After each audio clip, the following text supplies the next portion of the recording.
များပြားလာတဲ့လူသားတွေဟာတယောက်နဲ့တယောက်နော်သိရှိသမဲ့အရာတွေရဲ့ပုံမှာချစ်ချင်းဆိုတဲ့အဆိုတဲ့အစေးနဲ့နှောင်ဖွဲ့နေကြတာတွေရှိတယ်ဖွဲ့ထားတာနှောင်ထားတာသူကလည်းကိုယ်ကြောင့်မလွတ်လပ်ကိုယ်ကလည်းသူ့ကြောင့်မလွတ်လပ်ချစ်ချင်းနဲ့နှောင်ဖွဲ့ထားကြတာနှဖြူကြီးနဲ့နက်နက်ကြီးနှစ်ကောင်ရှိတယ်တဲ့အဲ့ဒါကိုလူနောက်တစ်ယောက်က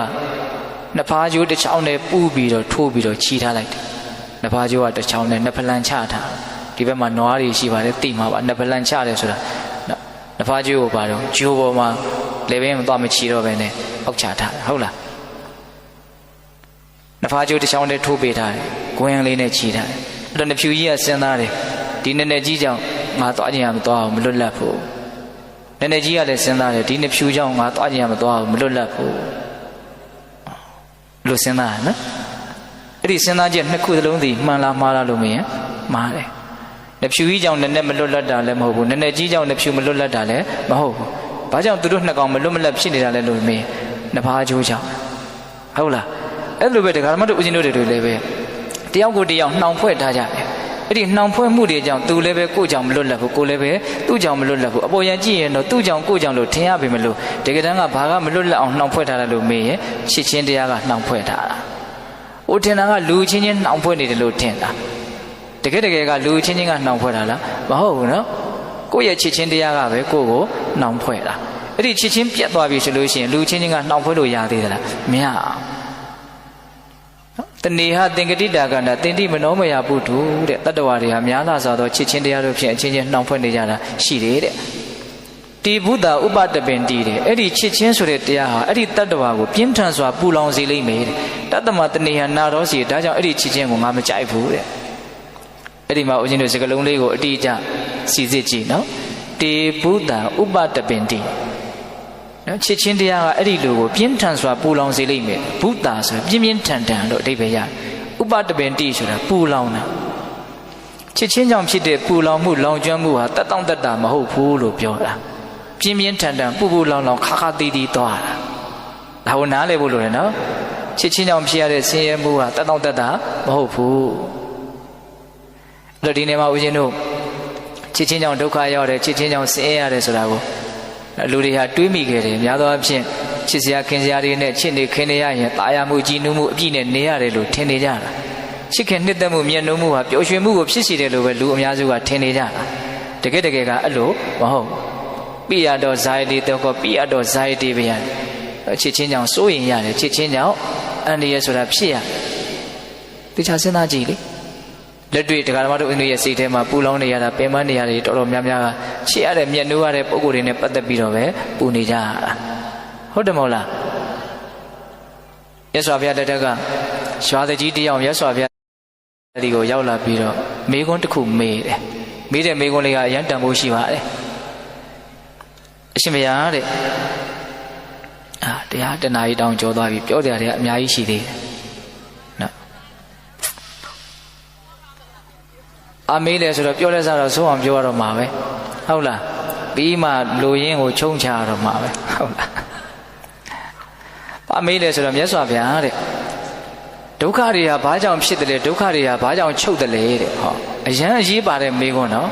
ဒုက္ခဘာကြောင့်ဖြစ်တယ်လဲဒုက္ခဘာကြောင့်ချုပ်တယ်လဲအဲ့လိုမေးတော့မြတ်စွာဘုရားဘာဖြေတော့ဆိုတော့တခါကြီးတဲ့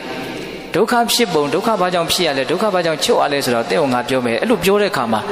နော်အတိတ်ကာလတုန်းကဘလို့တွေကြောင့်ဒုက္ခဘလို့ဖြစ်သွားတယ်ဒုက္ခဘလို့ချုပ်တယ်လို့အတိတ်ကာလကဖြစ်ရကိုအကြောင်းပြုပြီးတော့ပြောမယ်ဆိုရင်အဲ့ဒါငကိုတုန်းကဖြစ်ခဲ့တဲ့ကိစ္စပါလို့တခါကြီးကယုံကြည်မှယုံမယ်တဲ့ဒါကြောင့်အတိတ်ကာလတုန်းကအဖြစ်အပျက်ကိုအခြေခံပြီးတော့ဒုက္ခဘာကြောင့်ဖြစ်တယ်ဒုက္ခဘာကြောင့်ချုပ်တယ်လို့ငါမပြောဘူးတဲ့အနာဂတ်ကာလမှာအဖြစ်အပျက်ကိုအခြေခံပြီးတော့ဒုက္ခဖြစ်ခြင်းချုပ်ခြင်းပြောမယ်ဆိုအဲ့ဒါနောက်မှဖြစ်မဲ့ကိစ္စဆိုပြီးတော့ပေါ့ရင်ပေါ့နေလိုက်မယ်ဒါကြောင့်အနာဂတ်နဲ့ပတ်သက်ပြီးတော့လည်းငါမပြောဘူးတဲ့အခုလုံးလုံးစင်ဟုတ်လားဒီနားမှာထိုင်နေတဲ့ငါကဒီနားမှာထိုင်နေတဲ့သင်ကိုဒုက္ခဘာကြောင့်ဖြစ်တယ်လဲဒုက္ခဘာကြောင့်ချုပ်တယ်လဲဆိုတာကိုအခုလက်တွေ့ပြောမယ်တဲ့ဟောစကားပြောဘယ်လောက်ကျွမ်းကျင်လဲစဉ်းစားနော်ဒီနားမှာထိုင်နေတဲ့ငါကဒီနားမှာထိုင်နေတဲ့သင်ကိုအခုထိုင်ရမထဒုက္ခဘာကြောင့်ဖြစ်လဲဒုက္ခဘာကြောင့်ချုပ်လဲဆိုတာကိုပြောမယ်တဲ့လောက်စိတ်ဝင်စားတဲ့ကောင်ပြောမပြောရသေးဘူးစိတ်ဝင်စားတဲ့ဖြစ်အောင်ပြောနိုင်တယ်နော်တခါကြီးတဲ့သင်ကိုငါမေးမယ် အဲ့ဒီတခါကြီးကဥရဝေလကပ္ပမှာဏိကုံးရွာမှာနေတာဟောဒီဥရဝေလကပ္ပမှာတဲ့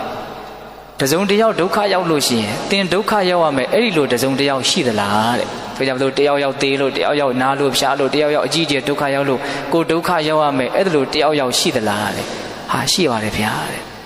တယောက်ယောက်ဒုက္ခရောက်လို့ကိုဒုက္ခရောက်ရမယ်အဲ့ဒီတယောက်ယောက်ရှိသလားလို့မေးတာဘယ်လိုပြောတော့ရှိတယ်တဲ့အဲ့လိုဆိုရင်ဆက်မေးမယ်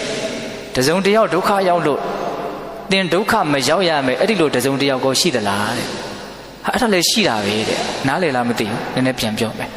နော်တယောက်ယောက်ဒုက္ခရောက်လို့ကိုဒုက္ခရောက်သွားတယ်အဲ့ဒီလိုမျိုးတယောက်ယောက်ရှိသလားရှိတာပေါ့တယောက်ယောက်ဒုက္ခရောက်သွားလို့ကိုဒုက္ခမရောက်ဘူးဆိုတဲ့အဲ့လိုတယောက်ယောက်မျိုးကိုရှိလားရှိတာပဲလေတချို့ဘယ်သူဘလို့ပဲဒုက္ခရောက်နေမှောက်နေလှမ်းနေလေကိုယ်နဲ့ဘာမှမဆိုင်တာလေဘာမှကိုယ်မှဒုက္ခမရောက်အဲ့လိုလိုကမရှိဘူးလားရှိတယ်အဲ့တော့မြတ်စွာဘုရားဘာပြောလဲဆိုတခါကြီးအဲ့လိုဆိုစဉ်းစားရတယ်ဒီတယောက်ဒုက္ခရောက်ရင်တော့သင်ဒုက္ခရောက်ရတယ်ဒီတယောက်ဒုက္ခရောက်ရင်တော့သင်ဒုက္ခမရောက်ရဘူးတဲ့အဲ့ဒါလိုဘာလို့ကိုယ်ပြားချာနာနေရတယ်လေတဲ့သူ့ဝေပြန်မေးတာနော်အဲ့တော့ဘယ်လိုပြောတော့ဆိုတော့မြတ်စွာဘုရားတဲ့တပည့်တော်ချစ်ခင်ရတဲ့နှစ်သက်ရတဲ့မျက်နှိုးရတဲ့လူတွေဒုက္ခရောက်ပြီဆိုတော့တပည့်တော်ဒုက္ခရောက်ရတာပေါ့တဲ့ဒီတော့ချစ်ခင်မှုနှစ်သက်မှုမျက်နှိုးမှုမရှိတဲ့လူတွေဒုက္ခရောက်တော့သူ့ဘယ်လောက်ပဲရောက်နေနေအဲ့ဒါတပည့်တော်ဒုက္ခရောက်စရာအကြောင်းမရှိဘူးတဲ့အဲ့လိုဆိုရင်တခါကြီးတဲ့သင်ကိုယ်တိုင်ပဲဒုက္ခဘာကြောင့်ဖြစ်တယ်ဒုက္ခဘာကြောင့်ချုပ်တယ်ဆိုတာသင်ကိုယ်တိုင်ပဲဖြေလိုက်ပြီးသားဖြစ်သွားပြီတဲ့ကဲ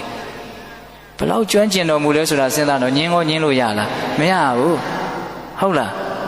အဲ့ဒီမှာမြတ်စွာဘုရားဘာထက်ပြီးတော့ပြောလိုက်တော့ဆိုတော့တခါကြီးတဲ့အတိတ်ကာလတုန်းကဒုက္ခရောက်တယ်ဆိုတာလည်းပဲအဲ့ဒီချစ်ခင်မှုနှစ်သက်မှုမျက်နှိုးမှုကြောင့်ပဲဒုက္ခရောက်ရတာအခုဒုက္ခရောက်နေကြရတယ်ဆိုတာလည်းအဲ့ဒီချစ်ခင်မှုနှစ်သက်မှုမျက်နှာမှုကြောင့်ပဲဒုက္ခရောက်နေကြတာ။နောက်မှဒုက္ခရောက်ကြမဲ့လူတွေလည်းပဲအဲ့ဒီချစ်ခင်မှုနှစ်သက်မှုမျက်နှာမှုကြောင့်ပဲဒုက္ခရောက်ကြတာ